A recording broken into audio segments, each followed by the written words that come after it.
जय गणेश, जय श्री राम अपने सभी और भाइयों और बहनों को। तो एक और ब्रांड न्यू व्लॉग में आप सबका स्वागत है।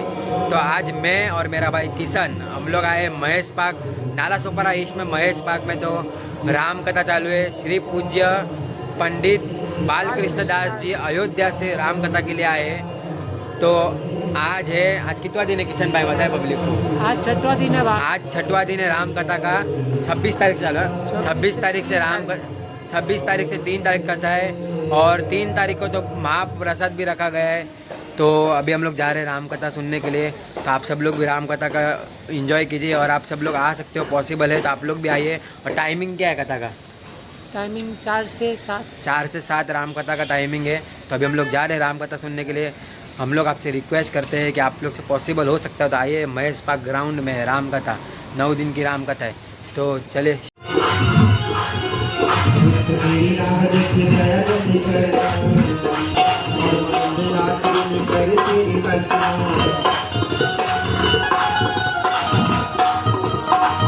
उसको भी उबालो मैया, उसको भी उबालो मैया, बार बार बना ये दूरी ते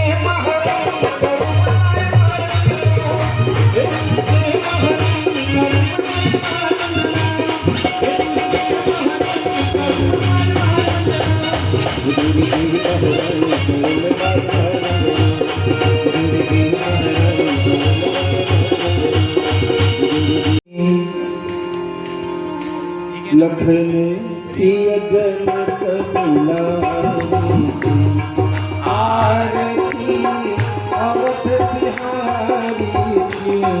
लखन सिय जनक दुलारी,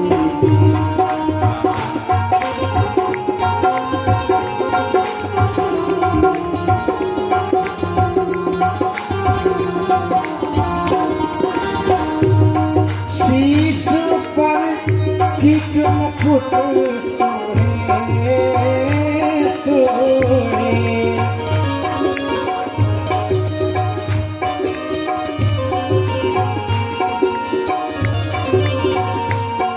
चंद्रिका की छवि मन मोहे मोहे। पुष्पादिवंदिता नारायण पुष्पाणि ताकालभुवनं पुष्पाण्यनमेवदत्तगेहं पुष्पाञ्जलिः समर्पयामि। वस्तु आराधितं दर्शयामि।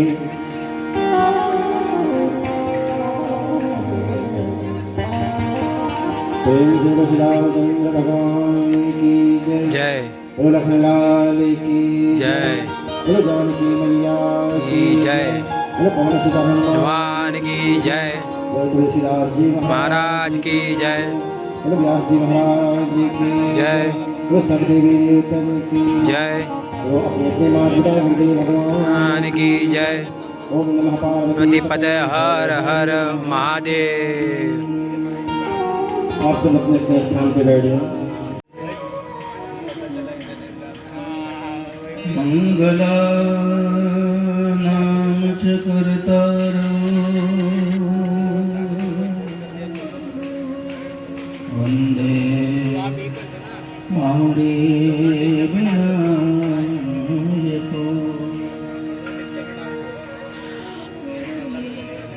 श्री रामचंद्र चरणो मनसा स्मरामि।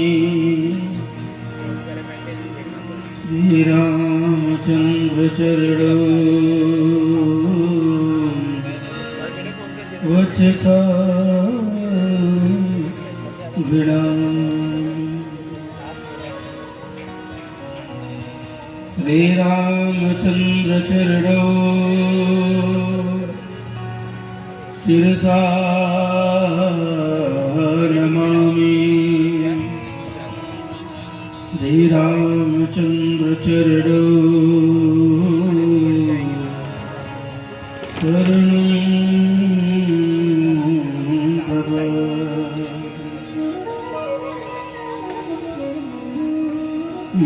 लोकाभिरामं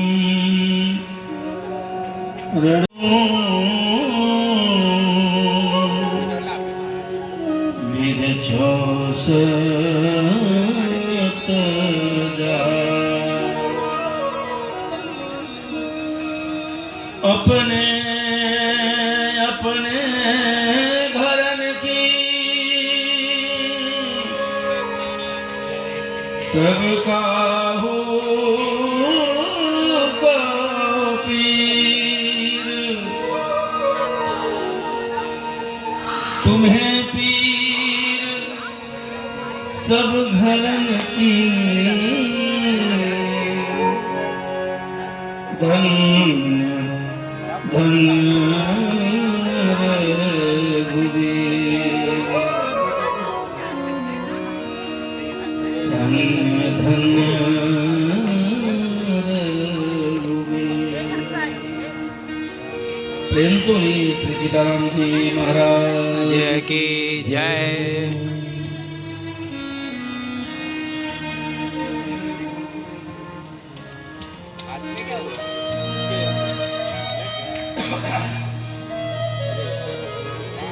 अनंतानंत कोट ब्रह्मांड नायक करुणा वरुणालय सर्वसमर्थ जगत नियंता जगताधार असरण स्वर्ण कारण करण आनंद घन कणकण विराजमान रकुल भूषण मर्यादा पुरुषोत्तम प्रभु श्री रामचंद्र जी प्रणाम बाजगदम्बा जगत जननी जगत नंदिनी माता सीताजू आंजनेय नंदन भक्त श्री हनुमतलाल जी महाराज देव में देव महादेव भूत भावन परित पावन शशांक शेखर भगवान त्रिजुटी भोलेनाथ भगवान की महती कृपा प्राप्त किए हुए इस नदी श्री राम कथा अमृत महोत्सव में आज की दैनिक यजमान के रूप में हमारे भाई श्री अनिल भैया सपत्नीक श्री राम जानकी सेवा समिति के अध्यक्ष परमादरणीय भाई श्री सूर्यकांत पांडे जी, भाई श्री मनोज पांडे जी, हमारे भैया श्री हितेश मिश्रा जी, हीरालाल पांडे जी,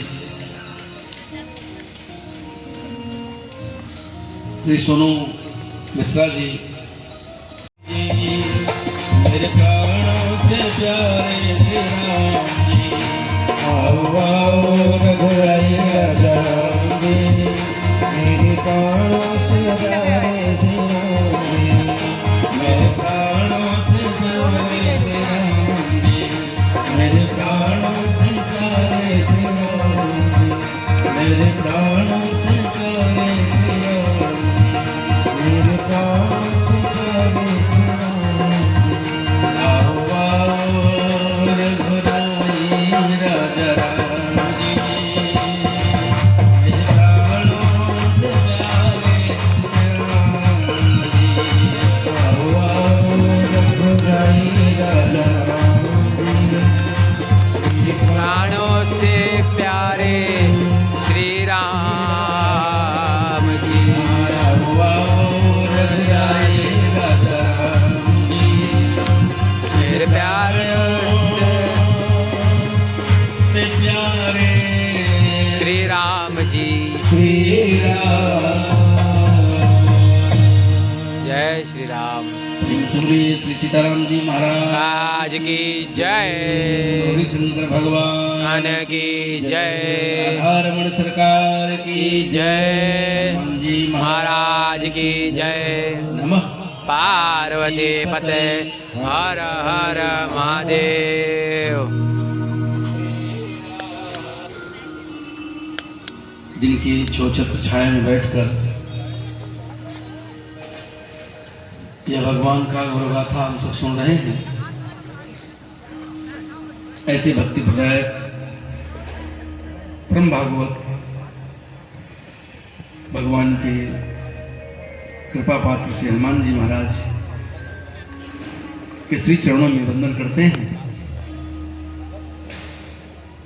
और उन्हीं कृपा से हम सब कथा में प्रवेश करेंगे। अपनी मन स्थिति से हम सब हनुमान जी महाराज चरण में वंदन करें। विशेष रूप में गोस्वामी जी कह रहे हैं कि और देवता हैं या नहीं है, परंतु हनुमान जी महाराज तो हैं। बोले चारों युग प्रताप तुम्हारा है प्रसिद्ध जगत उजियारा। हनुमान जी महाराज चारों युग में विद्यमान हैं।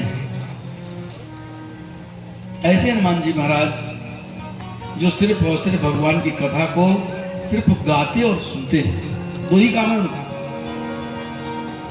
त्रेता युग में थे तो बढ़िया ही सेवा किए, भले ही भगवान के साथ लंका जाकर लड़े, लक्ष्मण को सजीवी मीठी लाकर जिलाए, तमाम लीला किए सेवा के माध्यम से। परंतु कलयुग में हनुमान जी महाराज का मात्र एक काम है, भगवान की कथा को कहना और सुनना। ऐसे हनुमान जी महाराज जिनकी कृपा से हम सबको भी अपना यह मानव तन सार्थक करने का अवसर मिल रहा है।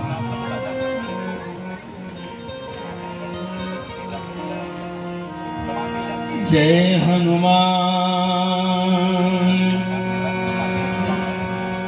कृपा के निधान, सुजान करो बिनती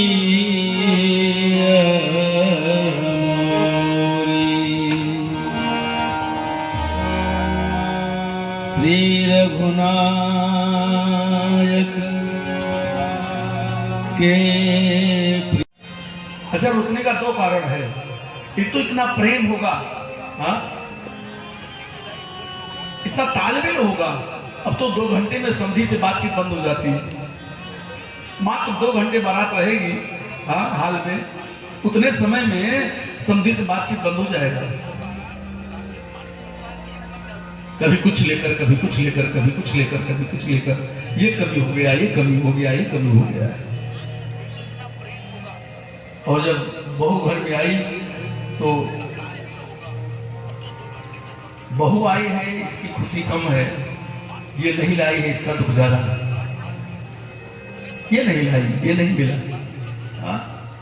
इसके घर वाले क्या है परंपरा नहीं जानते थे, ये नहीं दी, फ्रिज नहीं मिला, कूलर नहीं मिला, ये नहीं मिला, हाँ? निवेदन करें, एक नारा लगना चाहिए, दुल्हन ही दहेज है, ये नारा होना चाहिए। अच्छा, कभी बेटे की माँ अर्थात सास, उस बहू की सास या वो परिवार के लोग ये नहीं सोचते कि लेकर के आई है इस पर ज्यादा ध्यान है, लेकिन कभी नहीं सोचते छोड़कर कितना आई है।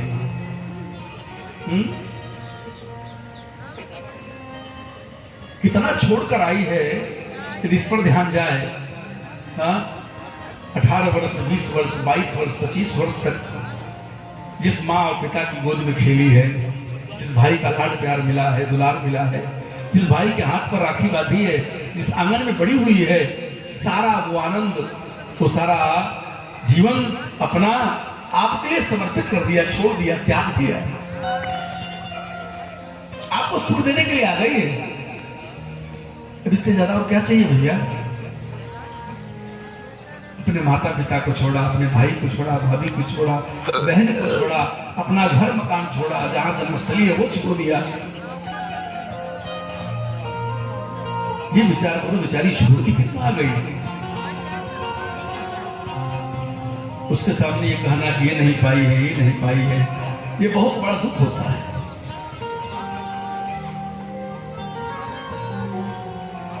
महाराज दशरथ और जनक, हाँ, समसंधि, संधि का अर्थ ही है, हाँ, समभाव धारण करने का नाम संधि है। धी माने धारण करना, या धी माने बुद्धि भी होता है, जिसके दोनों तरफ की एक जैसी बुद्धि हो। सम माने बराबर, धी माने बुद्धि, धी माने धारण करना, एक जैसी भावना। हाँ, जनक जी सब कुछ देने के बाद कह रहे हैं कि मैंने आपकी कुछ सेवा नहीं कर पाया, और दशरथ जी शर्मिंदा हो रहे हैं कि इतना आपने कर दिया, अब मैं ये ऋण हमारे ऊपर हो रहा है। हाँ? महाराज जनक अपनी पगड़ी उतार करके दशरथ के चरणों में रखने जा रहे थे। दशरथ जी पकड़ ली, बोले क्यों भैया? बोले मैं बेटी का पिता हूँ, आप बेटी के पिता हैं। दशरथ जी ने कहा नहीं, आप मुझसे बड़े हैं, मैं आपका चरण छूऊंगा। बोले क्यों ऐसा कह रहे हैं? बोले इसलिए कि दाता बड़ा होता है, लेने वाला छोटा होता है। आप दाता हैं, आप दे रहे हैं, मैं ले रहा हूँ, इसलिए मुझे पैर छूना चाहिए। वो अच्छे भाई, इतना भावना जहाँ है, भला वहां बारात महीने में रुक जाए तो क्या फर्क पड़ता है? हा? आज तो क्या विडंबना है। हा? विदा हो रहे हैं बड़े मुश्किल से। और प्रेम रामायण में सरकार जी ने लिखा कि माताएं भी गई हैं। हा? माँ कैसी कौशल्या। कल मैं निवेदन किया था, धनुष का एक रूप है अहंकार। जब तक हमारी बुद्धि ठीक नहीं होगी तब तक हमारे बुद्धि से अहंकार निकलने वाला नहीं है। वो अहंकार इतना सूक्ष्म है, हाँ, कि न चाहते हुए भी वो हो जाता है। इतना सूक्ष्म अहंकार है कि कोई व्यक्ति न चाहे तो भी उसके मन में बैठा रहता है। जैसे कि घास होती है ना, दुर्वा घास, गर्मी के समय में मिट्टी बिल्कुल चिकनी रहेगी, हाँ, जल करके घास नष्ट हो जाएगा, दिखेगा नहीं, लेकिन जैसे ही वर्षा का जल गिरा वैसे ही उसी स्थान पर दुर्वा, हाँ, निकल पड़ता है। उसी प्रकार से अहंकार इतना सूक्ष्म है कि भगवान की कथा में हम बैठे हैं तो शरणागति हो गई है। अब संसार में भगवान छोड़कर कुछ नहीं है, लेकिन जैसे पंडाल से बाहर निकलते हैं तो जैसे संसार रूपी वर्षा का बूंद हृदय पर पड़ता है तो पुनः वो अहंकार जम जाता है, प्रकट हो जाता है। अरे हमारा है, ये हमारा है, ये मुझे करना है, ये मैं करता हूं, वो प्रकट हो जाता है। 4 सीढ़ी है। एक सीढ़ी, पहली सीढ़ी है मन को ठीक करना, दूसरी सीढ़ी है बुद्धि को ठीक करना, तीसरी सीढ़ी अहंकार को तोड़ना। और कल की कथा में समयाभाव कारण परशुराम लक्ष्मण संवाद जब हुआ तो परशुराम जी महाराज अंतिम क्षण में एक काम किए। बोले क्या किए? बोले राम रमापति कर धमुले हूँ, मोर मिटे संदेश। ये धनुष ले लो। हाँ, और ये धनुष किसका है जानते हैं? बोले धनुष विष्णु का है जो परशुराम जी दे रहे हैं। और विष्णु कौन है? विष्णु चित्त के देवता हैं। ये धनुष परशुराम जी देने लगे ना, तो देने लगे नहीं, देने का मन बनाए कि राम रमापत करथन ले हूं, ये धनुष लो, ऐसा बोले। तब तक क्या हुआ? देत चाप आप ही चल गए हो, दिए नहीं, अपने आप धनुष निकल कर राम जी के पास चला गया। किसी ने कहा कितना जल्दीबाजी क्या है? धनुष ने कहा भैया जल्दीबाजी इसलिए कर रहा हूं, एक अखड़ा था वो टूट गया, मैं भी अकड़ा रहूंगा तो टूटना पड़ेगा, इसलिए अकड़ न रख करके बल्कि झुक जाए पहले वो ठीक है। तो ये धनुष क्या है? बोले धनुष चित्त है। हाँ, अहंकार शिव बुद्धि अरे सचिमन चित्त महान। चित्त के भगवान विष्णु है, और विष्णु अर्थात चित्त जब अपने आप राम जी के चरणों में चला जाए, समर्पित हो जाए, तब राम जी सीता के साथ विवाह कर लेते हैं। ये चारों अंतःकरण चतुष्टय है, मन, बुद्धि, चित्त और अहंकार। मन भगवान के प्रति आशावान हो जाए, बुद्धि भगवान से जुड़ जाए, अहंकार टूट जाए और चित्त राम से जुड़ जाए, राम के चरणों में झुक जाए, अर्थात राम का हो जाए। चित्त का बड़ा महत्व है। जब तक चित्त राम के चरणों में नहीं जाएगा, जब तक चित्त भगवान के चरणों से प्रेम नहीं करेगा, तब तक हमारे अंदर वाली सीता को राम जी कभी ब्याहेंगे नहीं।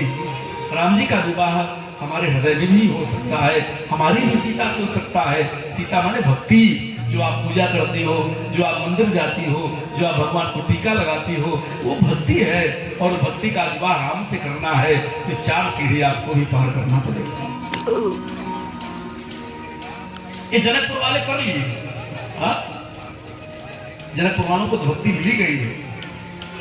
राम जी जनक की बेटी सीता का विवाह किए, जनक के अंतर हृदय में उत्पन्न हुई भक्ति का वर्ण कर लिया भगवान। परंतु ये कथा त्रेता युग की है, इस कथा से हमें लाभ क्या होगा? तो गोस्वामी जी कह रहे हैं भैया हमारी भी सीता का विवाह राम जी करें, तभी तुम्हारे जीवन का लाभ है। और हमें भी 4 काम करना पड़ेगा। हमारे भी जीवन की भक्ति को राम जी वर्ण करेंगे। अरे सिय चलत गायन सबको याद है। श्री गुरु चरण सरोज रज, अयोध्या कांड के शुरुआत की दुआ। श्री गुरु चरण सरोज रज, निज मन मुकुर सुधारी। बरनौ रघुबर विमल जस, जो दायक फल चारि।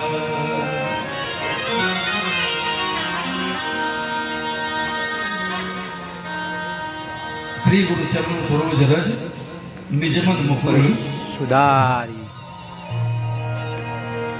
मुकुर का अर्थ है शीशा, मन रूपी मुकुर, मन रूपी दर्पण, मन रूपी शीशा। यह शीशा साफ नहीं रहेगा तो भगवान के चरित्र का वर्णन नहीं हो सकता जीव से। मन रूपी शीशा स्वच्छ नहीं होगा तो भगवान का भजन नहीं हो सकता। रावण को पता लग गया सुपर्णखा के द्वारा कि भगवान अवतरित हो चुके हैं, क्योंकि ब्रह्मा जी ने वरदान दिया था खरदूषण को कि तुम्हें नारायण के सिवा कोई मार नहीं सकता। और जब सुपर्णखा से रावण ने कहा कि भाई खरदूषण के पास नहीं गई थी, उसने कहा नहीं गई थी। बोले फिर? बोले सब के सब जय जय सीताराम मार दिए गए। तो रावण सावधान हो गया।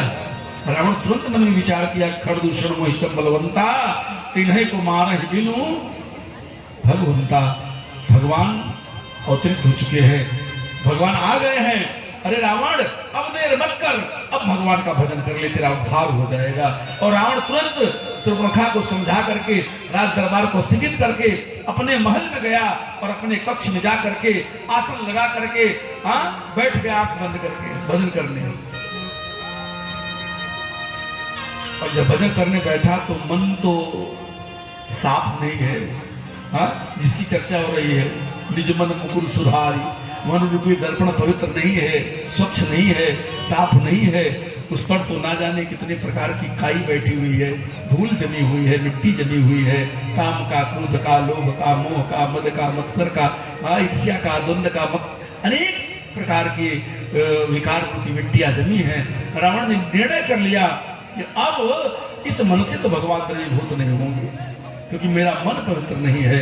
तुरंत निर्णय किया कि भजन न हुई हई तामस देहा, मन क्रम वचन मंत्र दृढ़। भगवान तो तब द्रवीभूत होते हैं देवता मन ही ईश्वर, मन से बड़ा न कोई। क्योंकि मन ये मनुष्याणाम कारणम बंध मोक्षयो। मन एक सुधर गया तो फिर निश्चित हो गया कि हम भव से पार हो जाएंगे। सारा दुर्गुण, सारा दोष मन में बैठा हुआ है। गोस्वामी जी कह रहे हैं कि मन सुधर जाए, मन साफ हो जाए। और कब होगा साफ? बोले गुरुदेव के चरण धूलि से, गुरुदेव की कृपा से। और बरनौ रघुबर विमल जस, भगवान का यश गाने से जो दायक फल चार। अच्छा, 4 ही फल क्यों? जो दायक फल 5, 6, 8, 10, 2 कुछ भी लिख सकते थे। जो दायक फल 8 लिख देते तो लोग और खुश हो जाते, 8 फल मिलेगा। 4 लिख रहे हैं, बोले इसलिए 4 लिख रहे हैं। योद्धा के करते युद्ध करते हैं। बोले जहां पर अनेक प्रकार का कारण प्रकट होने के बाद भी युद्ध नहीं हुआ है वो अयोध्या है। 5 गांव के कारण महाभारत हुआ। पांडव सब छोड़ दिए साम्राज्य, लेकिन 5 गांव के लालच मन में बस गई और 5 गांव के लालच के कारण इतना बड़ा महाभारत हुआ कि आज भी इतिहास गवाह है। लेकिन धन्य है अयोध्या, धन्य है अयोध्या नगरी, धन्य है राम का परिवार कि जिसके राज्य को, जिसके धन को देख करके कुबेर भी लज्जित हुआ करते थे, ऐसे धन को भी फुटबॉल की तरह फेंका जा रहा है।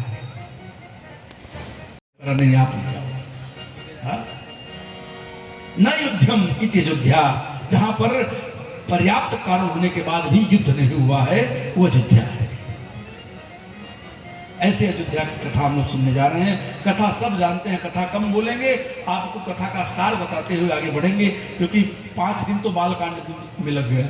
हाँ, होना चाहिए कि चौथे दिन भगवान की विवाह हो जाए। 4 दिन ज्यादा बालकांड कथा होनी चाहिए, लेकिन 5 दिन लग गया विवाह करने। और हम तो कह रहे हैं कि 5 दिन के बदले 5 महीना लग गया तो कोई चिंता नहीं है, बस हमारी सीता को राम वर्ण कर ले, बस यही इच्छा है। हाँ? 5 दिन लगे, 5 महीना लग जाए ये 4 सीढ़ी चढ़ने में, अपनी मन बुद्धि चित्त अहंकार को ठीक करने में, तो 5 महीना लग जाए, 5 साल लग जाए तो भी कोई चिंता न करना, बस राम जी मेरी सीता का विवाह कर ले, ये भावना रखना है। आए पहली पंक्ति रामचरितमानस की गाएं, अयोध्या कांड की।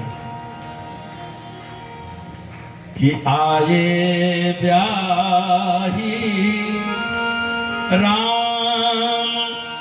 घर जब ते, आए ब्याही राम घर जब ते, आए ब्याही राम घर जब ते। बनाया और सुग्रीव से कहा मित्र, थोड़ा 2-4 दिन अपना राजपाट बढ़िया सुसज्जित कर लो, इसके बाद में चतुर्मास चल रहा है, मैं इसी पर्वत पर निवास कर रहा हूँ, अब अपनी सेना को भेज करके मेरी प्रिया जानकी का पता लगवाइए। भगवान आकर बैठ गए और सुग्रीव राजा बनकर के राज्य चलाते चलाते भगवान को ही भूल गया। 4 महीना बीत गया।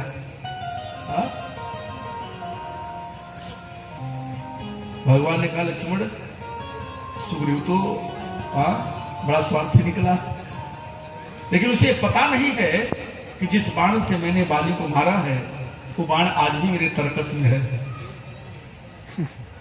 तब तक लक्ष्मण खड़े हो गए, बोले भैया जाऊं मारूं क्या, जाऊं मार दो। भगवान ने कहा ना मारना मत। बोले क्यों, आप तो कह रहे हैं बाण आपके तरकस में है, इसका मतलब आप मारेंगे। भगवान ने कहा नहीं, मारना नहीं है, क्योंकि कभी गलती करना मत।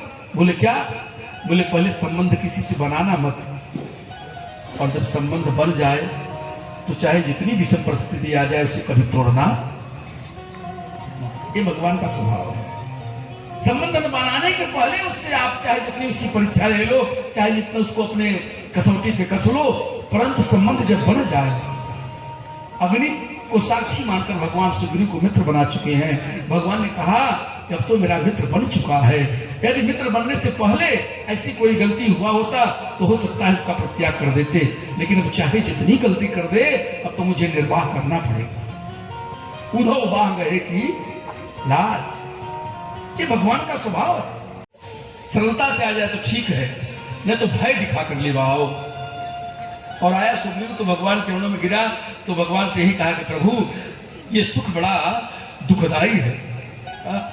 भगवान ने कहा मतलब, सुग्रीव ने कहा ये सुख इतना खतरनाक है कि आपको ही मैं भूल गया।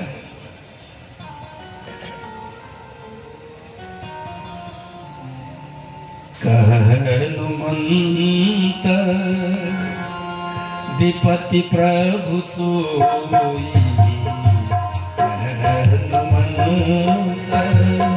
विपति प्रभु सोई,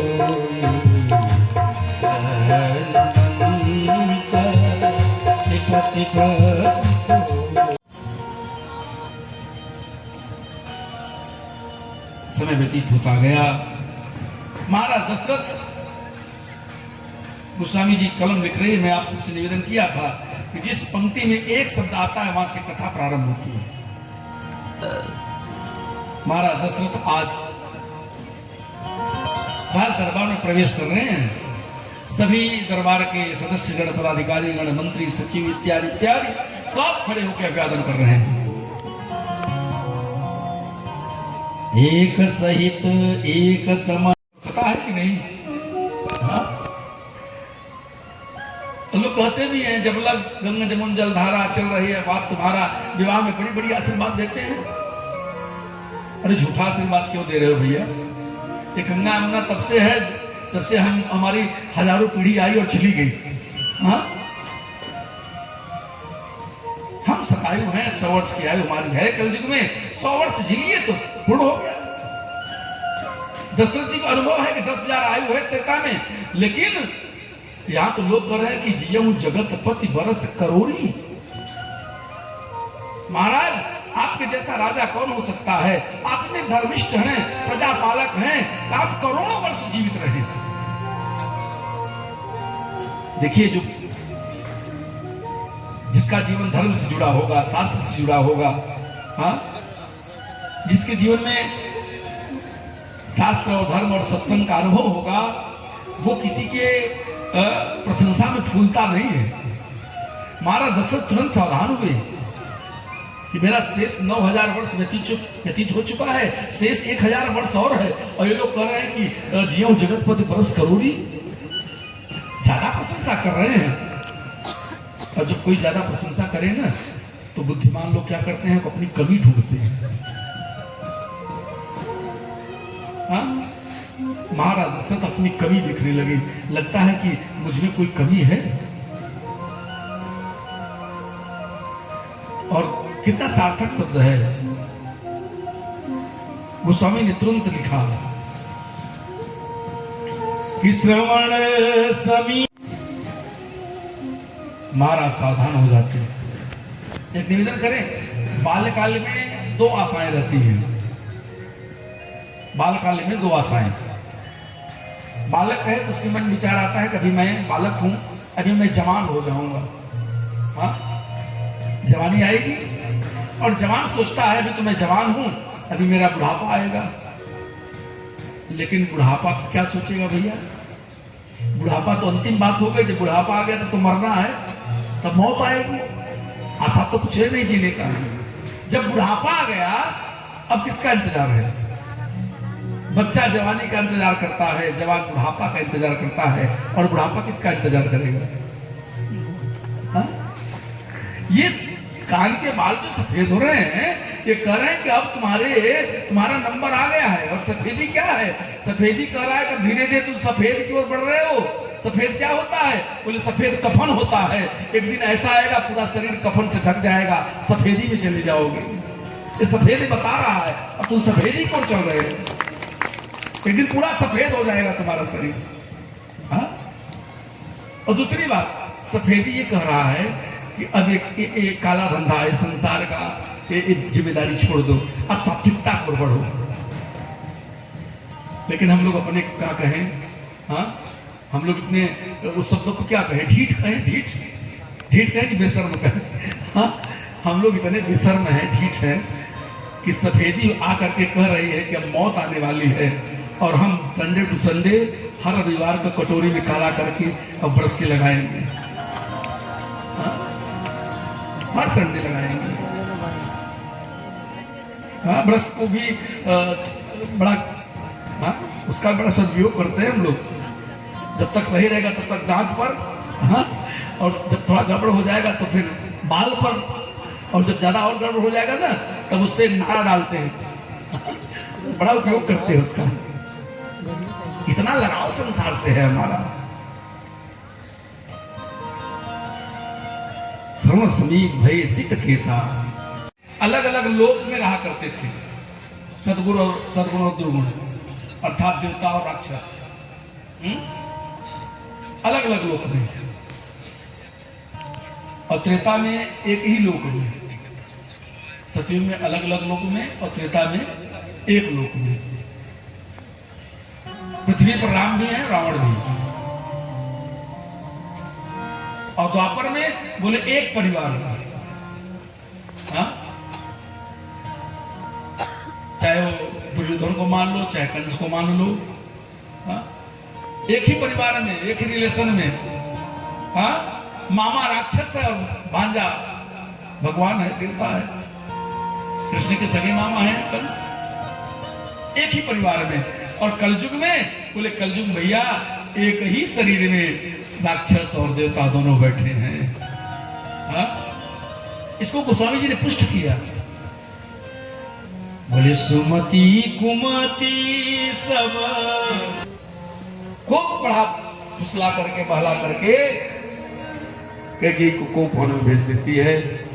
महाराज दशरथ कल पर टाल दिए, गुरुदेव का आदेश नहीं पालन किए। गुरुदेव ने कहा तुरंत राज्याभिषेक कर दो, महाराज ने कहा कल करूंगा, और कल बड़ा खतरनाक है भैया। कल किसी ने देखा है? हाँ,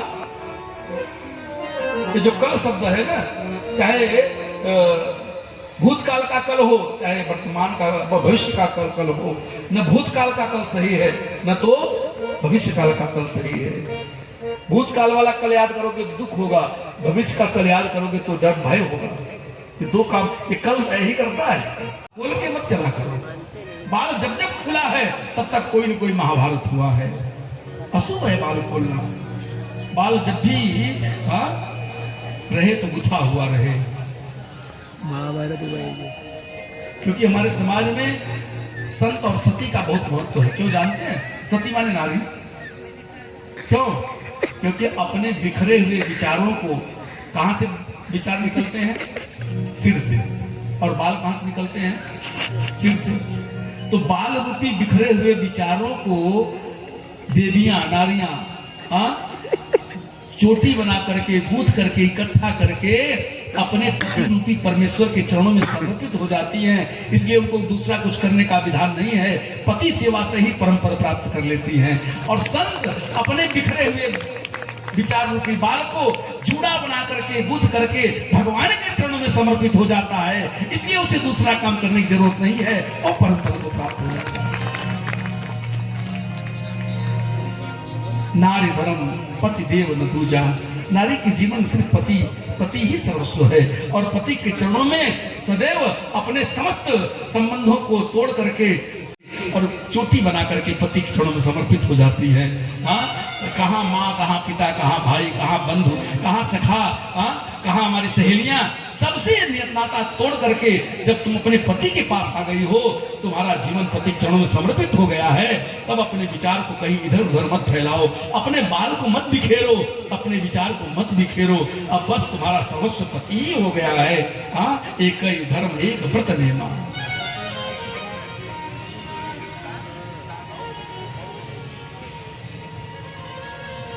गोस्वामी जी बड़ी सुंदर सुंदर बात कथा में, रामचरितमानस ये कोई पुस्तक नहीं, कोई ग्रंथ नहीं है। ये तो समस्त हिंदू सनातन धर्म के ग्रंथों का रस है। गोस्वामी जी ने लिखा कि चारों वेद, पुराण, अष्ट 10 धरो पुराण, 6 शास्त्र, हाँ, सब ग्रंथन को रस। जैसे कि मिक्स करके फ्रूट का जूस निकाला जाता है। अंगूर भी डाल दो, थोड़ा सेब भी डाल दो, थोड़ा केला भी डाल दो, थोड़ा अनार भी डाल दो, हाँ, चीकू भी अच्छा चीकू भी डाल दो, पनीर कर रहे हैं, हाँ, सब कुछ डाल करके मिक्सर में पीस दिया जाए, वो रस रामचरितमानस है। जिसको उसको ठीक है। और भरत राजा बने राम बन को जाए, ये कहाँ की नीति है? भरत राजा बन जाए राम बन को जाए। मैं शंकर को साक्षी मान के कह रहा हूं, इसमें मेरी कोई कुटिलता नहीं है, कोई कपट नहीं है।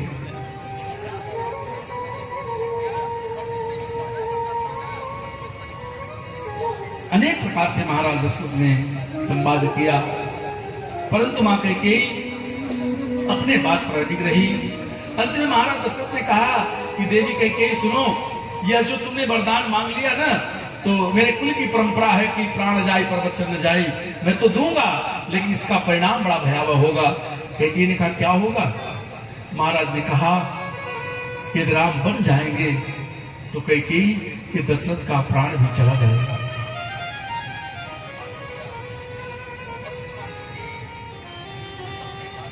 कैकेयी मन में विचार करती है कि मुझे एक भाई दिखा रहे हैं। हाँ? कैकेयी ने तुरंत उत्तर दिया, सुनो महाराज, प्राण जाना तो निश्चित है। महाराज ने कहा मतलब? कैकेयी ने कहा कि निश्चित इसलिए है कि आप कह रहे हैं कि राम बन जाएंगे तो मेरा प्राण चला जाएगा, और मैं आपसे कह रही हूं कि राम बन नहीं जाएंगे तो मेरा प्राण चला जाएगा।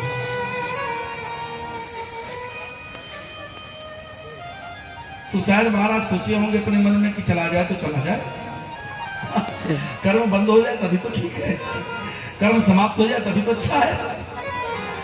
लेकिन कैकेयी ने एक बात और कह दिया कि आपके प्राण जाने पर, आपका जब प्राण जाएगा तो अयोध्या की एक हानि होगी, लेकिन जब मेरा प्राण जाएगा तो अयोध्या की 2 हानि होगी। महाराज ने कहा वो कौन कौन सी? तो कैकेयी ने कहा, होत प्रात मुनि भेष धरी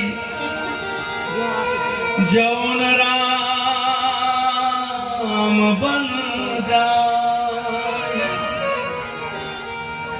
तुमोर मरण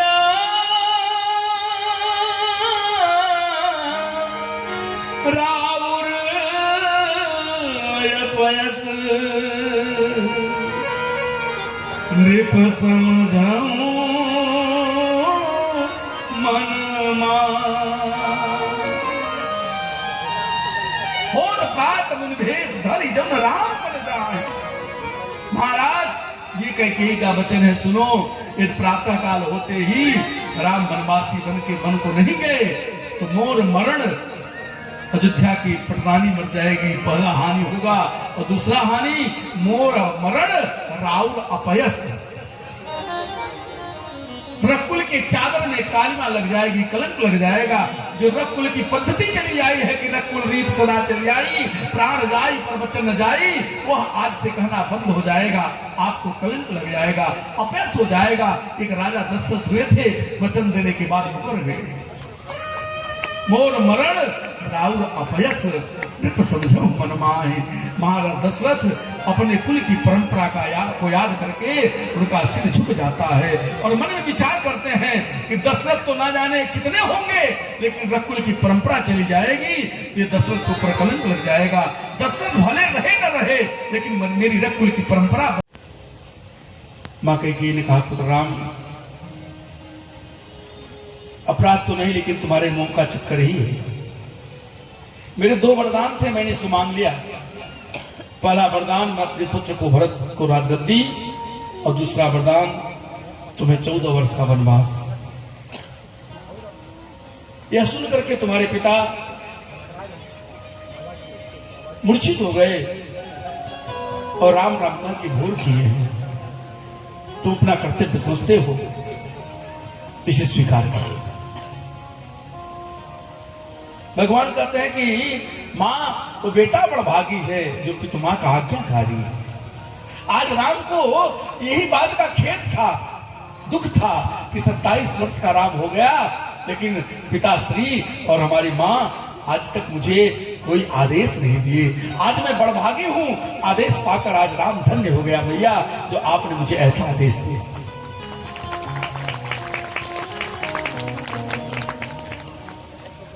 भगवान सिर झुका करके स्वीकार करते हैं और अपनी मां कौशल्या के पास जाते हैं। बड़े ही सहजता के साथ, सरलता के साथ, हाँ, कोई क्षोभ नहीं है, कोई हाँ, बिल्कुल प्रेम से, सहज से कहते हैं कि पिता दीन मोहि कानन राजू। हाँ, माँ से कहते हैं, माँ पिताजी ने आज बहुत बढ़िया एक न्याय किया है। बोले क्या न्याय हुआ बेटा? बोले कि अयोध्या छोटा सा था तो छोटे भाई भरत को दे दिया, और ये जंगल अयोध्या का साम्राज्य जो है ये कानन बड़ा था, इसलिए बड़ा अधिकार बड़े को मिला है। पिता दीन मुह कानन राजू, मैं जंगल का राजा बन गया और भरत एक छोटे से राज्य का राजा बना है।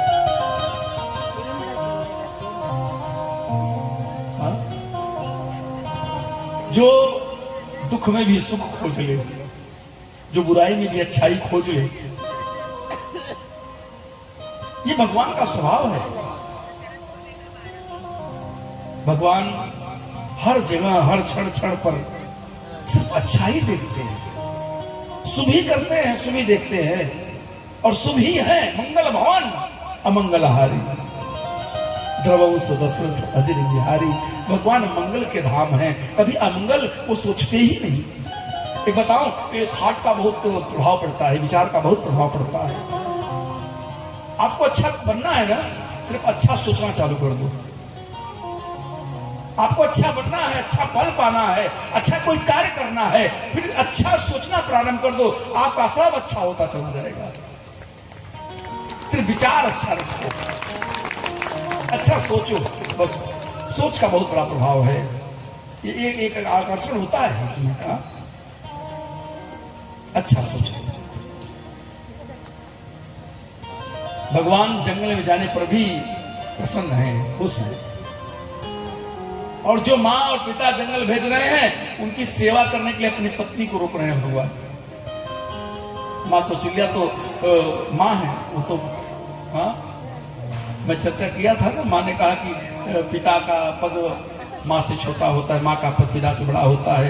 ये पिता का आदेश है तो माँ रोक रही है। भगवान ने कहा नहीं भैया, आपने तो सिखाया है कि मेरी माँ कैकेयी है।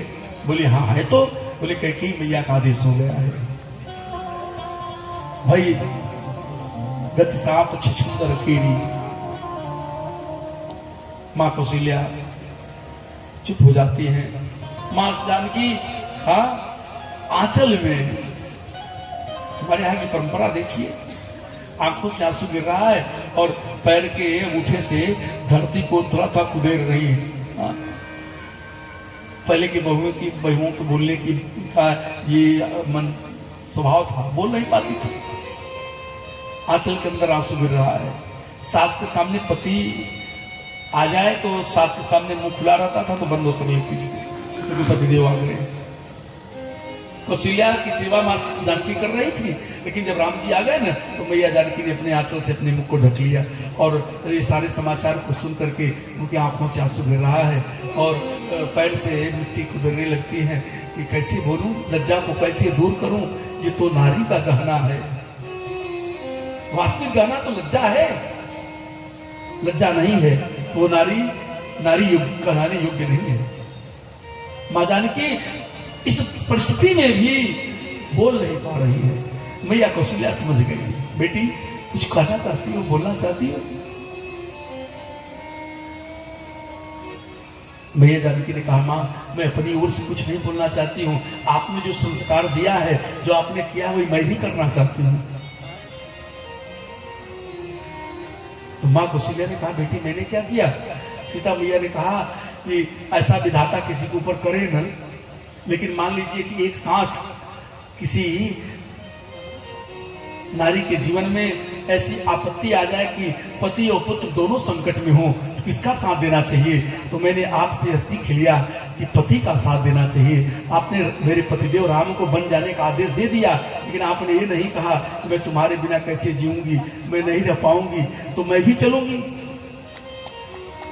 आप अपने पति के लिए आप रुक जाती हैं, तो मैं भी यही कर रही हूँ कि जो आप अपने संस्कार को निभा रही हैं, अपने पति की सेवा में पुत्र को छोड़ रही हैं, बस यही मैं करना चाहती हूँ कि मैं भी अपनी पति की सेवा में अयोध्या को छोड़ना चाहती हूँ। वाह भाई वाह। कोई देवी कोई नारी के जीवन में ऐसा स्थिति आ जाए कि पति की तरफ रहो कि पुत्र की तरफ रहो, आजकल तो हो ही रहा है ऐसा, तो मैं निवेदन करूं अपनी माताओं से कि पति का साथ देना, हाँ, उनकी सेवा में रहना, उनको मत छोड़ना। माँ कौशल्या के इससे ज्यादा प्यार राम को कौन करेगा? हाँ? परंतु माँ कौशल्या ने एक बार भी राम से नहीं कहा कि मैं भी तुम्हारे साथ चलूंगी, क्योंकि जानती थी कि महाराज मूर्छित अवस्था में है, वो दुखी है, मैं उनको छोड़कर कैसे चली जाऊं? पति दुखी है, पति अस्वस्थ है, पति बीमार है, तो पुत्र एक बार बीमार है तो वो ठीक है, वो उसकी पत्नी उसे देख लेगी, मैं तो अपने पति को देखूंगा। मैया जानकी ने कहा माँ मैं अपनी ओर से कुछ नहीं बोलना चाहती हूँ, बस यही कहना चाहती हूँ कि आप मुझे आदेश दे दें, जो आप कर रही हैं वो मैं भी करूँ। माँ कौशल्या की अनुमति मिल गई। तब माँ जानकी ने राम जी से कहा ये प्रभु आप मुझे ले चलिए। प्राणनाथ। और उसी कड़ी में हमारे बीच हमारे भाई श्री अजय परदेसी जी लोकगीत गायक हमारे बीच उपस्थित हैं। जोरदार ताली से एक बार परदेसी भैया के दिल स्वागत, जो अपना अमूल्य समय निकाल करके भगवान की कथा में उपस्थित हुआ करते हैं। ऐसे भक्तजन भोजन, वस्त्र, मकान, घर, आज जो भी आधुनिक व्यवस्था है वो सुख सुविधा करिए, लेकिन यदि इससे बढ़े तब बोले तब तो दान करिए, तीर्थ करिए, व्रत करिए, कथा कहाइए, भंडारा करिए, न हो सके तो सहयोग करिए जहां हो रहा है। लेकिन ये भी नहीं किए तब बोले तीसरी गति है नाश हो जाना, विनष्ट हो जाना, समाप्त हो जाना। धन आएगा लेकिन यदि आप भोग नहीं किए, दान नहीं किए तो आपके जीवन में काम आने वाला नहीं है। एक दिन अपने आप सब समाप्त हो जाएगा। धन की तीन गति है।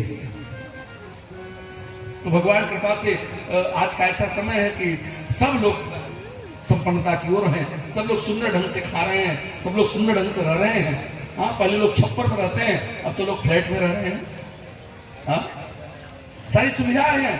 इसलिए भैया अब अपने जीवन को धन्य करने के लिए कुछ दान भी किया करिए, कुछ देने की वृत्ति बन जाए, लेना समाप्त हो जाए। आज भी मुझे वो स्थान याद है, खातीपुरा श्री राम मंदिर बाणगंगा क्षेत्र में आता है। खातीपुरा वहां राजस्थानियों का समाज था और राजस्थानी पंडित जी थे राम मंदिर पर, और वही कथा हो रही थी। तो अबोध था मन, बुद्धि अबोध थी। तो एक दिन कथा 3-4 दिन बीत गया और महाराज जी ये बोले थे जो कथा मिलेगा, आएगा दान, वो आपको सारा दान दे दूंगा, आप कथा करो। तो हमारे साथ संगीत वाले भी थे, वो लोग बोले महाराज आज 4 दिन कथा हो गया और कुछ आया नहीं। तो हमसे भी नहीं रहा गया, हम भी बोल दिए। पंडित जी से बोले पंडित जी आज 4 दिन कथा हो गया और कुछ आ नहीं रहा है। तो पंडित जी को हंसी आ गई। पंडित जी ने कहा महाराज आप राम कथा बोलते हो? हमने कहा हाँ। बोले राम कौन है? कहा भगवान। बोले लौकिक दृष्टि से राम कौन है? हमने कहा मतलब? अरे बोले किसके घर में जन्मे थे? हमने कहा दशरथ के। बोले दशरथ कौन थे? हमने कहा छत्री। बोले राम छत्री हैं? बोले हमने कहा हाँ। बोले छत्री का औकात है क्या कि ब्राह्मण उसका दान करे, यश करे और उसके यश का दक्षिणा न दे? छत्री का औकात है? आप राम की चर्चा कर रहे हो, आप ब्राह्मण हो और राम छत्री हैं, छत्री का गुणगान कर रहे हो। आप निश्चित होकर के राम का भजन करो, उनको गर्ज लगेगी तो आपके घर आकर पहुंचाएंगे। आप निश्चित होकर राम का भजन। उस दिन से मैंने कान खड़ा, प्रभु आशा एक राम, दूजी आशा छोड़ दे, बस तेरा आशा है, जो तू कुछ देगा उसी में जीवन यापन होगा। हमसे कई लोग पूछते हैं महाराज आप 20 साल से हैं, फ्लैट है? हमने कहा नहीं। बोले क्यों महाराज? हमने कहा भैया नहीं है, अब इतना नहीं कमाता हूं तो कहां से फ्लैट लूंगा।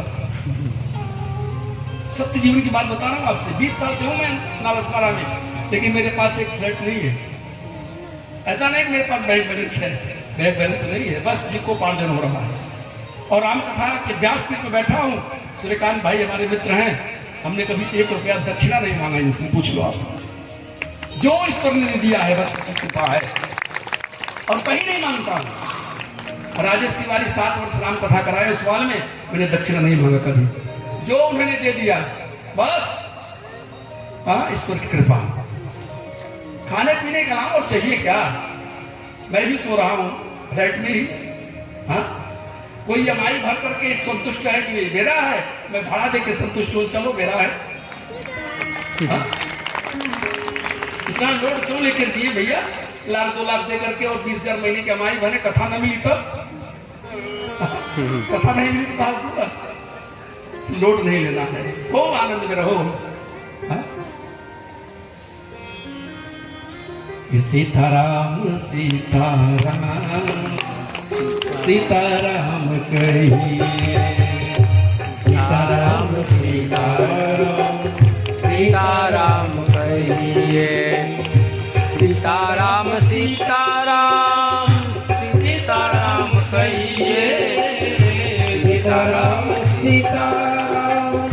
सीताराम कहिए कहीं विधि राखेगा कहीं विधि रहिए जय विधि राखेगा कहीं विधि रहिए सीताराम सीताराम सीताराम कहिए सीताराम सीताराम सीताराम कहिए। फ्रेंड्स बोलिए श्री सीताराम जी महाराज की जय। तुलसी पंछी के पिए घटे न सरिता नीर दान किए। पात्र सत्य का घोषणा करें वहां 100% सत्य की गारंटी। लक्ष्मण जैसे पात्र कह रहे हैं कि सत्य कह रहा हूं भैया, ये मेरा स्वभाव है कि मेरे जीवन में गुरु की तो मां तो न जान रखा हूं, मैं किसी को नहीं जानता। भगवान कह रहा है माता पिता की सेवा करने के लिए उनको, लक्ष्मण ने कहा मैं जानता ही नहीं किसी को। कितनी विलक्षण बात है। मैंने कथा में जो पहले दिन से कथा सुनते हैं ना, उनको कथा में ज्यादा रस मिलता है, क्योंकि सारी बातें इकट्ठा हो जाती है मस्तिष्क में। मैंने निवेदन किया था कि राम जी का धर्म सामान्य है, जिसे हम लोग स्वीकार करके जीवन जिए। राम जी सामान्य धर्म का पालन करते हैं। सामान्य धर्म क्या है? बोले माता पिता की आज्ञा का पालन करना, बड़ों की सेवा करना, भाई से प्रेम रखना, परिवार से प्रेम रखना, पत्नी से कैसा व्यवहार रखना, ये सामान्य धर्म है। राम जी के धर्म जीवन को देख करके हमें जीवन जीना चाहिए। लेकिन लक्ष्मण का जीवन विशेष धर्म है। लक्ष्मण के धर्म को विशेष कहा गया और भरत के धर्म को विशेषतर कहा गया। लक्ष्मण का विशेष धर्म क्या है? बोले लक्ष्मण का धर्म विशेष धर्म यह है कि लक्ष्मण जी सिर्फ अपना नाता भगवान से जोड़ते हैं और भगवान के हैं ऐसा संबंध बना चुके हैं, इसलिए इनके जीवन में माता पिता गुरु सब गौण हो गए। जब आपके जीवन में भगवान का संबंध आपके जीवन से जुड़ जाएगा तो भगवान सर्वोपरि हो जाएंगे। तो योगक्षेम महाम्यहम, भगवान कहते हैं कि ये जीव तुम्हें एक बार मेरी ओर बढ़कर तो देखो। अन्यास्चिंत्यन्तो माम ये जना उपासते तेषां नित्याभियुक्तानां योगक्षेम महाम्यहम, मैं तुम्हारे सभी योगक्षेम को बहन करूंगा। फिर तुम्हारा कर्तव्य बस एक होगा, मेरा भजन करो निश्चिंत होकर के। लक्ष्मण कहते हैं कि भैया मैं किसी को नहीं जानता। तो किसको जानते हो? बोले मोरे सबई, सबई माने सब कुछ। माता रामो मत पिता रामचंद्र, स्वामी रामो मत सखा रामचंद्र, दयालु नाम जाने नहीं वो जाने न जाने, सब कुछ नाम मेरे हैं। सर्वस्व में रामचंद्रो, दयालु नाम जय नए वो जाने न जाने। राम जी आप मेरे सर्वस्व हो। अच्छा हम लोग भी कहते हैं, जो लक्ष्मण जी कह रहे हैं ना, माता रामो मत पिता रामचंद्र, स्वामी रामो मत सखा रामचंद्र, ये हम लोग भी कहते हैं। सीताराम सीताराम सीताराम राम जी कृष्ण मन को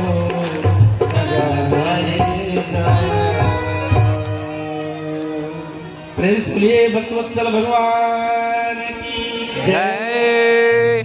श्री लखनलाल जी को भगवान ने स्वीकार किया।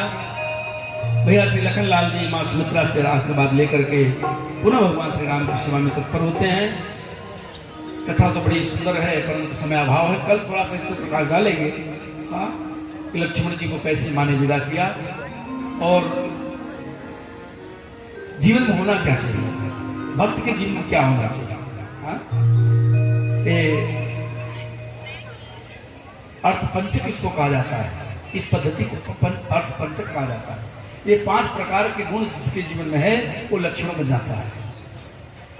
थोड़ी लंबी व्याख्या इसलिए आज प्रारंभ नहीं करेंगे, समय कल मिलेगा तो कल जरूर करेंगे शुभारंभ में। तो लक्ष्मण जी भगवान की सेवा में आते हैं और पुनः माँ के कैकेयी के कक्ष में जाते हैं। माँ ने वल्कल वस्त्र मंगाया, भगवान श्री राघवेंद्र सरकार से लक्ष्मण जी उस वल्कल वस्त्र को धारण करते हैं और महाराज दशरथ सुमंत का हाथ पकड़ कर कहते हैं कि मेरे पुत्र राम और लक्ष्मण को बेटी सीता को 2-4 दिन बाग उपवन वाटिका दिखा करके वापस ले आना। ऐसा कह करके मूर्छित हो जाते हैं। भगवान श्री राम और लक्ष्मण मां जानकी रथ पर आरूढ़ होकर के 14 वर्ष की अवधि के लिए अयोध्या छोड़ करके वन के लिए प्रस्थान करते हैं। गोस्वामी जी ने बड़ी सुंदर बात लिखी कि घर मसान जनो यमदूता। हाँ? अयोध्या आज जैसे शमशान लग रहा है, परिवार के लोग जैसे यमदूत लग रहे हैं। पर निवेदन करें कि हर घर में ऐसा है जिस घर में राम नहीं है। ये अयोध्या की बात नहीं है, ये अयोध्या की बात थी, लेकिन आज हमारे घर की बात है। यदि हमारे घर में राम की भक्ति नहीं है, तुम्हारा घर श्मशान के समान है। हमारे घर में लोग यमदूत के समान है।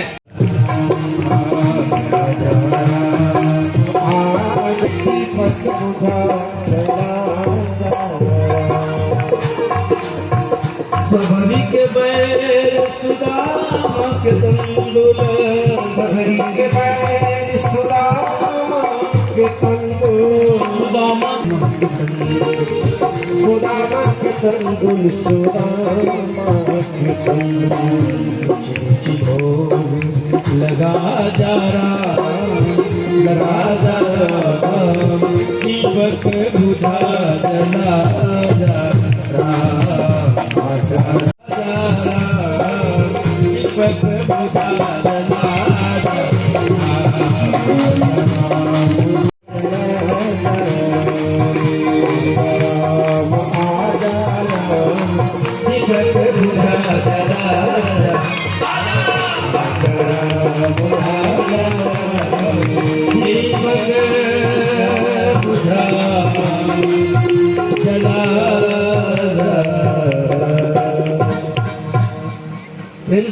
सीताराम महाराज की जय, श्री राधा वल्लभ सरकार की जय, गौरी शंकर भगवान की जय, हनुमान जी महाराज की जय, भक्त और भगवान की जय हो। अपने अपने माता पिता गुरुदेव भगवान की जय हो। नमः पार्वती पते हर हर महादेव। एक बार सुनो। भाइयों, रामदेव पीर भगवान को रामा पीर नाम से भी जाना जाता है और गुजरात और राजस्थान के एक प्रसिद्ध देवताओं में से एक है रामदेव पीर भगवान। जय रामदेव पीर भगवान की जय हो। जय श्री राम, जय गणपति अप्पा मोरया। तो इसी के साथ हमारे व्लॉग का यहाँ पे एंड हुआ और हम लोग कथा पूरी ख़त्म करके आ गए बाहर। मज़ा आ गया फुल। अभी जा रहे हैं घर पे। तो किशन भाई, मज़ा आया कि नहीं आपको? बहुत मज़ा आया भाई, बहुत मज़ा आया। मन करता है कल भी आओ, पर क्या करें, काम धंधा कल भी है। अगर टाइम मिलेगा तो आएंगे। काम पे जाने का, काम पे जाने का तो मुश्किल है, आज तो टाइम मिल गया इसके लिए आ गए। इसलिए आ गए भाई। तो बापू के डायलॉग एक से एक थे। रिकॉर्डिंग जितना हुआ है उतना हम लोग ने किया है, पोस्ट कर देंगे। और भाई कथा से बहुत सीखने मिलता है। कथा से बहुत कुछ सीखने मिला, जैसे कि टाइम मिले तो हफ्ते में बापू ने बार एक जाना चीज़ बोला था, राम भगवान ने दुख को सुख में बदल दिया था। जैसे कि बोला था जंगल में जाने के लिए, तो उन्होंने बोला मेरे को तो क्या है, मैं तो जंगल पूरा संभालूंगा, जंगल पूरा मेरा हो जाएगा। ऐसा सुखी सुखी बोल दिया और चल बापू ने बस बोला चलने लगे। कितने लाखों रुपए नाला सोपारा मिलते, उसमें से 100-200 जन आते, बोलते नसीब वाले हो भी। अब भी आओ, एक दिन आओ। 9 बहुत मज़ा आया। आप लोग भी नाला सुपारा में रहते तो आओ। कथा एक नंबर, बहुत मज़ा आ गया। मैं तो पहली बार इतना पूरा 3 घंटा कंटिन्यू सुना हुआ है, नहीं तो मैं जल्दी इतना इंटरेस्ट लेता नहीं। बहुत मज़ा आ गया कसम से। तो निकलना चाहिए भाई। जय श्री राम, जय श्री राम। और एड्रेस अपना महेश पार्क ग्राउंड में। 4 बजे कथा चालू होती है, चालू होते होते 4:30 बज जाता है, पब्लिक आते आते 5 बज जाता है और पौने 8 बजे तक चलता है कथा। 8 बजे तक। 8 बजे तक। और लास्ट के दिन 3 तारीख को महाप्रसाद भंडारा है, तो आना जरूर आप अवश्य लोग। लाभ लीजिए। तो अभी फिर इसी के साथ ब्लॉग को एंड करते हैं। तो क्या करना है ब्लॉग में?